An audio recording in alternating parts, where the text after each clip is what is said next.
Li ser erteja wêrankarya bajarokê Elbaka Wanê salek derbas bû. Li 23 Sibata 2020 da li ser sînorê di navbera Îranê û Tirkiyê da ertejek bi pîla 5.9 pêk hatibû. Di encama ertejê da 4 jê zarok 10 kesan canê xwe ji dest dabû û 67 kes jî birîndar bûbûn. Herî zêde li gundên Qaşkol, Xanik, Elbîs, Kuratû û Elêzî avahî û govên gundiyan hilweşiya bûn. Waliyê Wanê Mehmet Emîn Bilmez serdana gundê Elbîs ku bi Tirkî Özpınar tê gotin kir. Devletimiz Me derfetên devletê hemû bi wê pêşkêş kirine û em dê hewl bidin pirsgirêkên we çareser bikin. Em dê digel muxtaran hevdêtinan bikin û mijara çêkirina awahiyan biaxivin. Me îhaleya 105 awahiyan çêkirin û ji bû çêkirina 133 awahiyan jî proseya îhalê berdewam e. Bilmez piştî axiftinan serdana kesên ku nihe di konteynera da dimînin kir. Ji aliyê din Odeya Yekîtiya Mîmar û Endezyaran ya Tirkiye TİMOBê li ser erteja bajarokê Elbakê raporek amade kir û balkişan ser kêmahiyan. Di raportê de hat diyarkirin ku li ser ertejê salek derbas bûye li hêj jî dest bi avakirina avahiyan nehatiye kirin û maxdûrên ertejê neçar di nava konteynera da û heywanên wan jî di nava konan da dimînin. İşte salak derbaz bûyî em çûn me beraxa dayê da hiç bizmalek wê derê nehatiye lêdanê. Elazığê jî erdhej çêbû, Maletê jî erdhej çêbû, İzmîrê jî erdhej çêbû. Wê derê hemû tişt hatine avakirinê.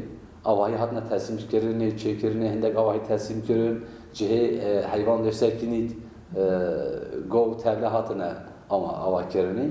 Ve min tahkikat çutuş nehatiye avakirinê. Milat perişan. Ama serê xwe hêlane tu de derketine.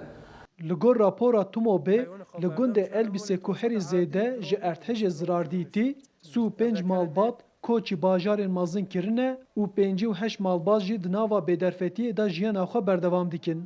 İmkana ve hebî devre derketin nekarî wê derê jiyana xwe derbas kirin.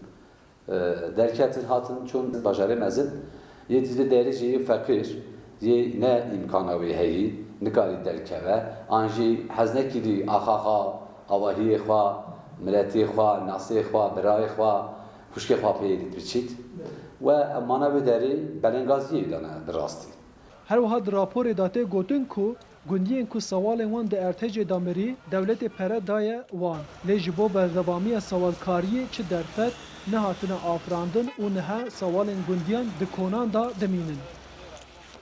Işık herî dawî bangewazî kir û got ku di vê navbera rûnişvanên Rojava û Rojhilatê Tirkiyê da cudakarî nebe û alîkariya maxdûrên ertejê were kirin.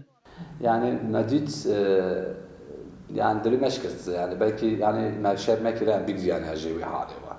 Gerek göre ki devlet şey apar beraha bida ve insani ve milleti belki zamanımın zidayki farklı bit, yedütü farklı bit. Belki az rengimin farklı bit, farklı bit ama beraha bida.